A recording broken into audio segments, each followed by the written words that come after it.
नमस्कार, मैं हूं आपके साथ प्रीति और आप देख रहे हैं फर्स्ट बिहार झारखंड। कांग्रेस को एक बार फिर से बड़ा झटका लगा है। एक तरफ जहां कांग्रेस के बैंक अकाउंट को फ्रीज कर दिया गया है, तो वहीं कांग्रेस के कई ऐसे दिग्गज नेता हैं जो कि चुनावी मैदान में आने से उन्होंने मना कर दिया है और इसी में अब शामिल है मीरा कुमार। आपको बता दें कि लोकसभा की पूर्व स्पीकर या फिर यूं कहे तो लोकसभा की पहली महिला स्पीकर रही मीरा कुमार ने चुनाव लड़ने से इनकार कर दिया है। बताया जा रहा है कि उम्र को लेकर उन्होंने चुनाव लड़ने से इनकार किया है, लेकिन इसके साथ ही ये भी आपको बता दें कि कांग्रेस में सिर्फ मीरा कुमार ही नहीं बल्कि कांग्रेस के कई ऐसे दिग्गज बड़े बड़े नेता हैं जिन्होंने इस बार चुनाव लड़ने से इनकार कर दिया है या फिर अपने बेटों को चुनाव लड़वाना चाहते हैं। देश के अंदर लोकसभा चुनाव को लेकर तारीखों का ऐलान हो गया है। देश भर में 7 चरणों में चुनाव कराए जाएंगे और इसको लेकर तमाम राजनीतिक दल अपने तरीके से रणनीति बनाने में लगे हुए हैं। इसी कड़ी में अब एक ताजा मामला कांग्रेस पार्टी से जुड़ा हुआ निकलकर सामने आया है, जहां पार्टी की पुरानी नेत्री और लोकसभा की पूर्व स्पीकर मीरा कुमार ने बड़ा ऐलान कर दिया है। दरअसल पूर्व लोकसभा अध्यक्ष मीरा कुमार ने यह घोषणा किया है कि वह आगामी लोकसभा चुनाव नहीं लड़ेंगी। उन्होंने एक्स पर एक पोस्ट में कहा है, मैं सामाजिक न्याय, समावेशी विकास और महिलाओं के सशक्तिकरण के लिए काम करना जारी रखूंगी। इससे पहले कांग्रेस नेता मीरा कुमार को लेकर उम्मीद जताई जा रही थी कि इस बार के लोकसभा चुनाव में वो किस्मत आजमा सकती हैं, लेकिन अब उन्होंने खुद को चुनाव से दूर रखने की घोषणा कर दी है। अब चर्चा है कि 78 वर्षीय मीरा कुमार को आयु की वजह से चुनाव में वो हिस्सा नहीं ले रही है।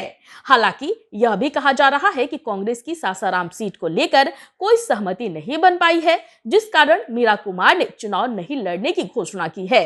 बिहार से आने वाली मीरा कुमार भारतीय राष्ट्रीय कांग्रेस के प्रमुख नेताओं में से एक है। उन्होंने 15वीं लोकसभा में बिहार के सासाराम लोकसभा क्षेत्र का प्रतिनिधित्व किया था। वह लोकसभा की पहली महिला अध्यक्ष के रूप में 3 जून 2009 को निर्विरोध चुनी गई थी। उन्होंने 2017 के राष्ट्रपति चुनाव में यूपीए के उम्मीदवार के रूप में रामनाथ कोविंद के विरुद्ध चुनाव लड़ा, जिसमें वे 34% मतों से पराजित हुई।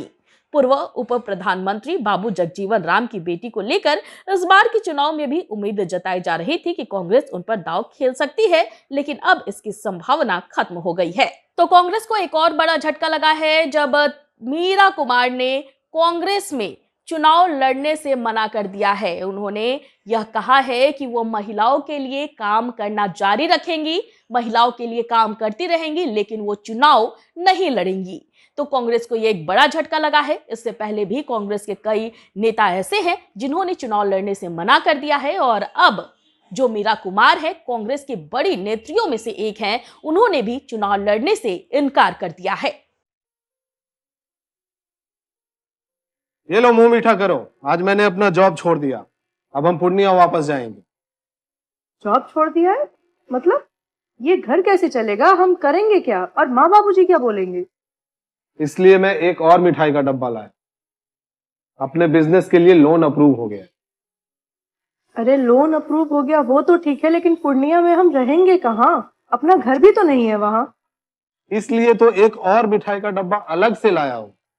हमने पूर्णिया में घर ले लिया है, पूर्णिया के ई होम्स पैनोरमा में। पूर्णिया में पैनोरमा ग्रुप लेकर आए हैं ई होम्स पैनोरमा। बड़ा घर, आलीशान जिंदगी और अत्याधुनिक सुविधाओं के संग। अरे अब क्यों मुंह मीठा करवा रही हो? क्योंकि हम घर वापसी जो कर रहे हैं। घर वापसी की खुशी पूर्णिया में ई होम्स पैनोरमा के संग। E homes panorama, luxurious lifestyle redefined.